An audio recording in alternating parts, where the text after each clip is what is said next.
Okay, I'm filing this movie under I thought it was going to be boring and cliched and predictable and stereotypical and found myself glued to every single scene. That's a hell of a category, isn't it? All right, I'm going to review without plot spoilers. All the gin joints and Too busy living. I watched sea beams. I'm gonna make him an offer he can't refuse. Okay, so the protagonist of this movie, Alfie, is an amiable, affable, inveterate lecher who hops from dalliance to dalliance with women and talks to us, breaking the fourth wall, telling us along the way what he's thinking, what he thinks about women. He contradicts himself sometimes, says what he's going to do, says what they should do. And when he's talking about the women to us, he doesn't refer to them as she or her. He refers to them as it. Here, I no sooner take a pair of socks off than it washes them. And it can cook too. Yeah. And so I don't know. I flinched all the way through this movie every time he did this in his soliloquies to us. It was unnerving, honestly. The objectification was. I don't think I've never seen that before in a movie. And if I'd heard about that before I watched this movie, I might not have even watched it. But he's actually a sympathetic character. Now be human. You and me are having a good time. Why should we hurt him? He's done us no harm. You like to see everybody happy. Well, I don't believe in making anybody unhappy. No. And that's hard to believe.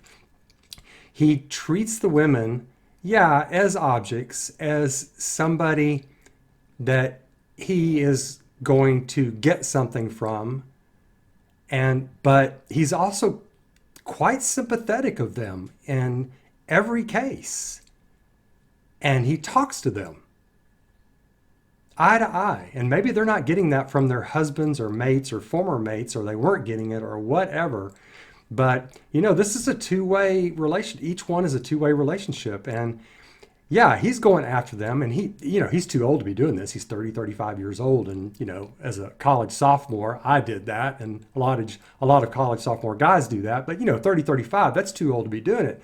But that's his life, and so it's a shallow existence. And the irony of this movie is that the movie isn't really about Alfie. It's about the women. Because we never really get to know Alfie. But we get to know all the women, almost all of them.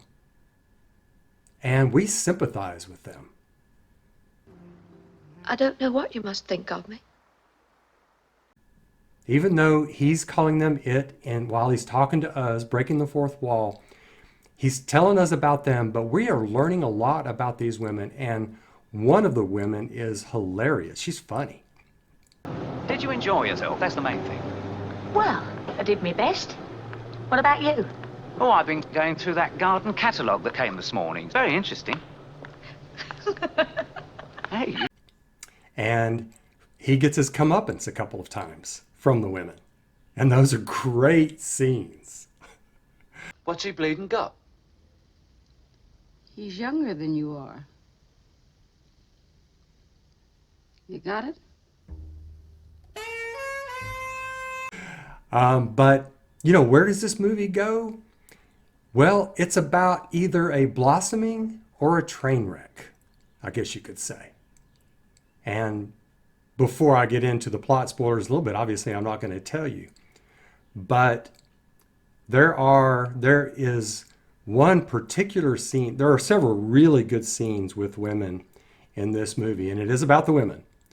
But there's one scene that stops the world for me. The world stopped rotating in one particular scene with this one particular woman. She's played by Vivian Merchant. The most extraordinary acting. The acting throughout this movie is marvelous. But she is especially captivating. And what happens with her is captivating. And what happens to him because of it is captivating. That's all I'm going to say about that. But since I started this out talking about this inveterate lecher, you might think that this movie is going to be shallow. It is not shallow. Now, the ending on this movie, I both liked and disliked. That's all I'm going to say. But moving through it. It's fast-paced. The writing, it crackles. The directing crackles. The characters are wonderful. And there's a bunch of like surprises in what they do, how they act. It's terrific. There's not a whole lot of drama in this movie, except for that scene I was telling you about with Vivian Merchant. There's a lot of drama for about 5 minutes. And boy, anyway, yeah. So, and the musical score on this is quite nice. And of course, it has the famous song, Alfie. What's it all about, Alfie? What's it all about, Alfie? What is this all about, Alfie? What's this movie about? Well, you'll have to find out for yourselves if you want to watch this. And by the way, the two renditions of the rendition of Alfie on this movie is done by Cher. It's nice, but if you want two phenomenal renditions of the song, look up Cilla Black and Dionne Warwick. Those are the two best versions of this song. Heartbreaking, just wonderful versions of this song. So anyway, that's all I'm going to say about the movie before I get into the plot spoilers here in just a second. But I do recommend this movie. I'm going to give it 8 popcorns out of 10, I think, by the end. But yeah, so there it is. If you don't want to stick around for the plot spoilers, but I'm going to do that right now. So I really wanted to give this movie 9 popcorns instead of 8, but I can't do it. And the main reason I can't do it is because there's just no growth in Alfie at the end of this movie. He says, yeah, I ain't got me peace of mind. But I ain't got me peace of mind. And if you ain't got that, you ain't got nothing. But it looks like he still has his peace of mind. He looks blithe. He smiles at the dog.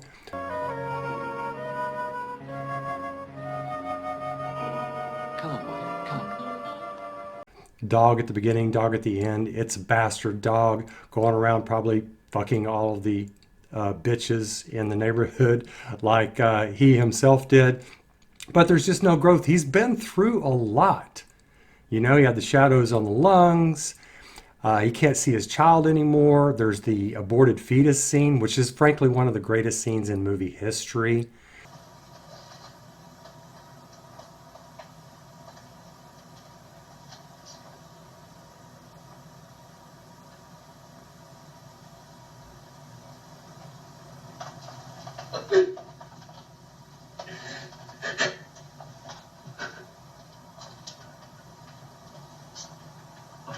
He bawls in that scene. It's stark.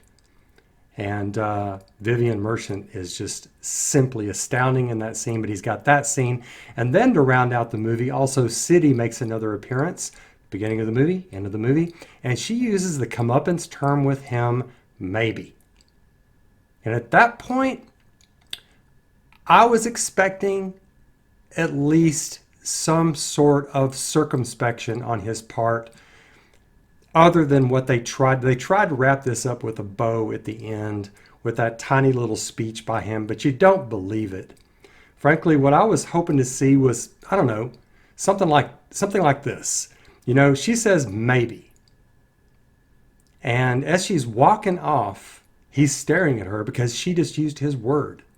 She's not going to see him. She's done with him, like he was done with her at the beginning. Yeah, well, what about next week? Same time, same place. Maybe. And I love her character, by the way.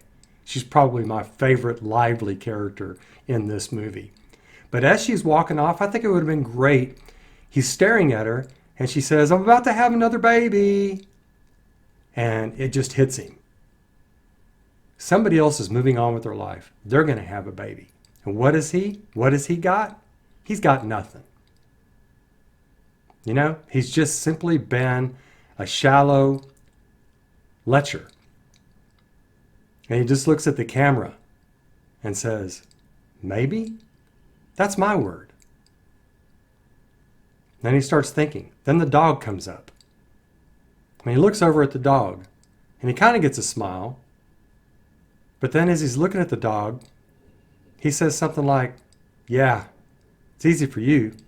You don't have a brain. And then he kind of looks away a little bit, looks back at the camera, and then that wonderful song Alfie comes on, And while he's looking at the camera, pensive, the song starts out, "What's it all about, Alfie?" And then he looks back at the dog, he looks down, and they walk off together, and the song continues. No preaching, but it looks like there may have been finally some growth in his character. We needed something. Then to wrap it up with a bow, ridiculous ending on this with the stupid speech. You know, he's inveterate.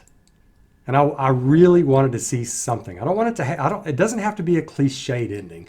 Oh, I've been transformed. I don't need that. But I need something other than what they tried to do, sort of a Deus Ex Machina bullshit speech.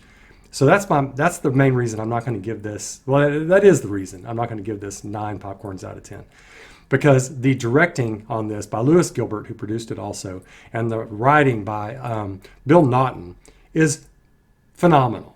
As I said at the very beginning, it's crackling. And there are some wonderful female characters in this movie. Oh my God. Not to mention the lovely 19-year-old Jane Asher.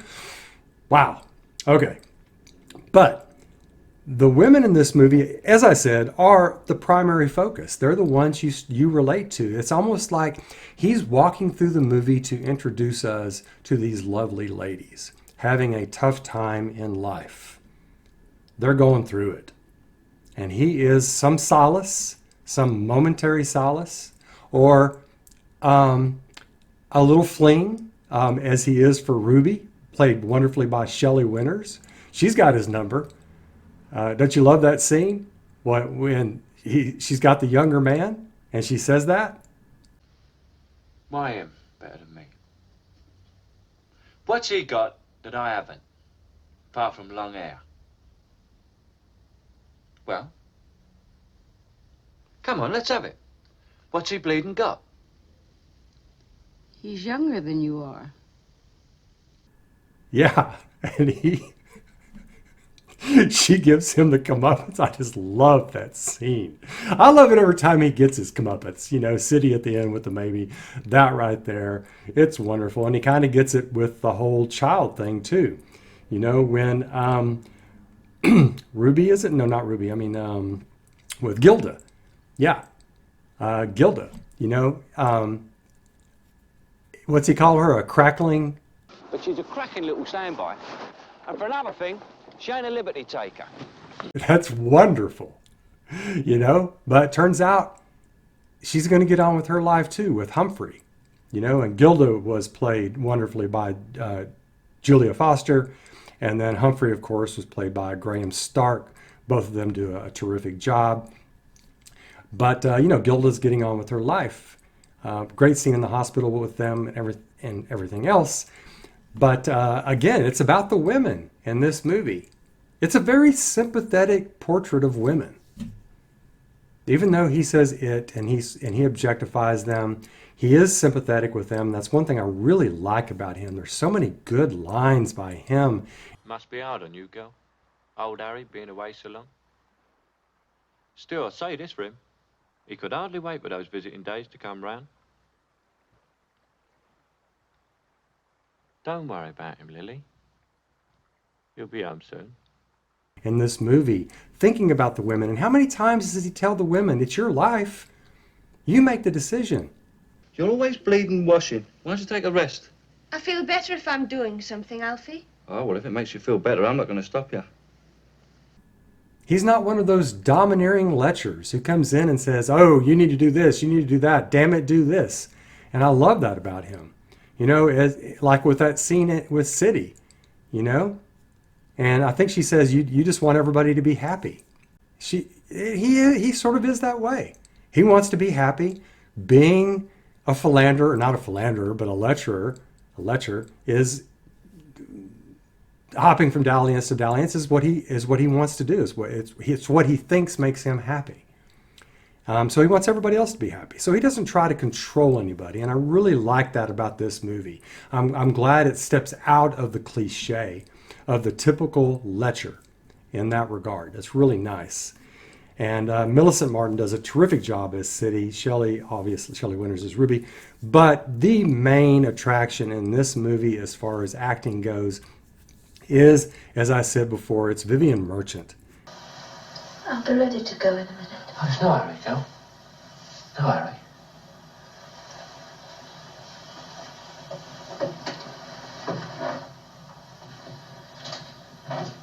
Don't.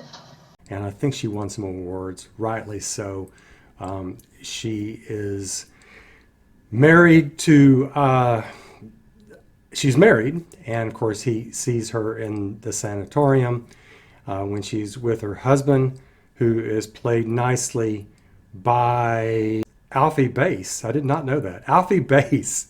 His name is Alfie Bass. Wow. He's Harry Clamencraft, and she's Lily Clamencraft. Isn't that interesting that his name is actually Alfie? Okay. I mean, I know it's short for Alfred, but anyway, it's kind of interesting. But he does a good job. But Vivian, that whole scene where she gets seduced after they, row over in the boat, and this plays out so slowly, so gorgeously, almost like she falls into it, and tells him that she's never been with another man before. And it's a bit startling. You're kind of expecting her to say that, but it's still kind of startling. And the way we find that out is, remember, she turns away and says that thing. I don't know what you must think of me. I bet you ain't been with many blokes besides Harry. I haven't been with anyone. And a lot of women do that who've dallied a little bit, and they feel guilty. And then he asks, have you, how many men have you been with, or something like that. But that's a nice scene. But it's the abortion scene on this that stops the world. The look in her eyes, the way she's taking it. She's a woman who's never messed around on her man before. She's only been with one man before. And the one time she messes around, she gets pregnant by the man. Wow. And then she says to him, don't go in, don't look. Don't. Hey? Don't go in there. And he does. I was expecting him to just be sort of shocked or kind of grossed out, because he is sort of so shallow. But that scene, and we don't actually see him crying, and I think it magnifies. We just hear him bawling, sobbing.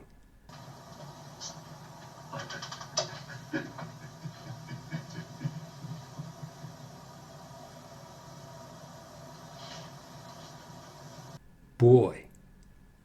And her reaction is sort of nonchalant. It's like, yeah, you think that's horrible for you? What about for me? What I'm going through? And I love the fact this is not an American-made movie, is it? Or maybe it is. No, it's not. And it shows, because it doesn't preach to us. It doesn't beat anything home. It just lets it sit. That whole scene just sits on us like a heavy rock. Wonderful, wonderful. And I tell you, with the enormity of that scene, he's got to change. He was sobbing. He's got to change a little bit. It's got to come back to him in the end.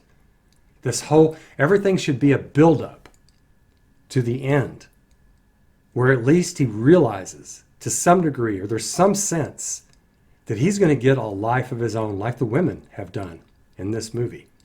Yeah. So there's not much else to say. The abortionist in this was Denholm Elliott. I thought that was really nice, where he was supposed to charge $25, tries to slip by $35. What a seedy son of a bitch. Gets called on it, says, okay, I'll take the 25. And just how peremptory he was in that whole scene. It was really well done. I like the doctor, Eleanor Brown, played by Eleanor Brown, who tells him about the dark spots on his lungs.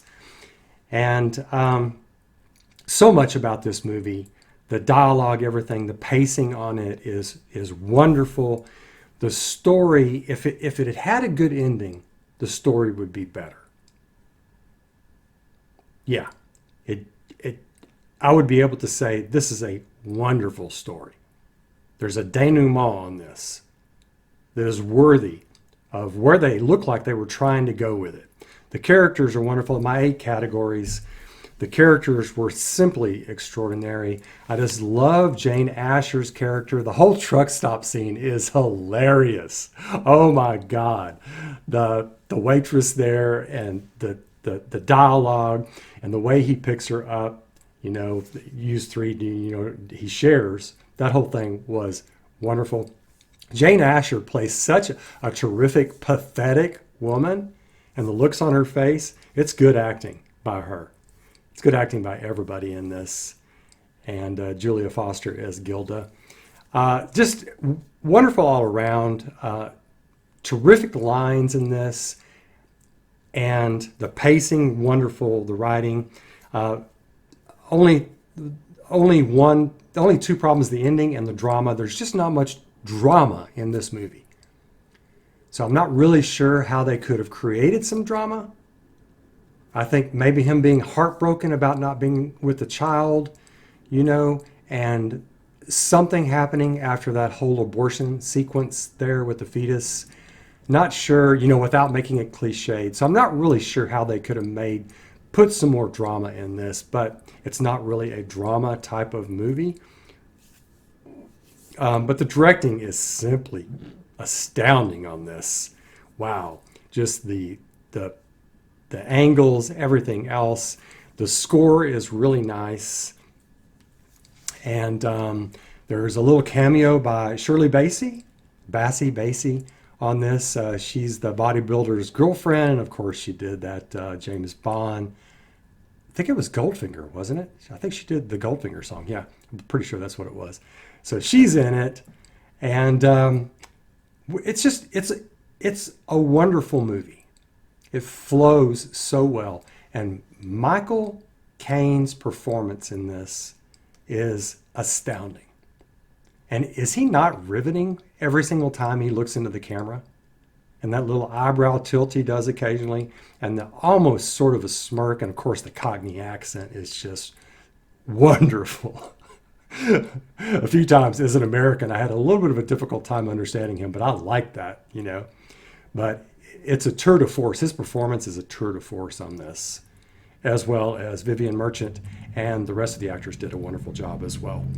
So, outside of the ending, outside of the fact that there's just not too much drama on this, I give this movie 8 popcorns out of 10.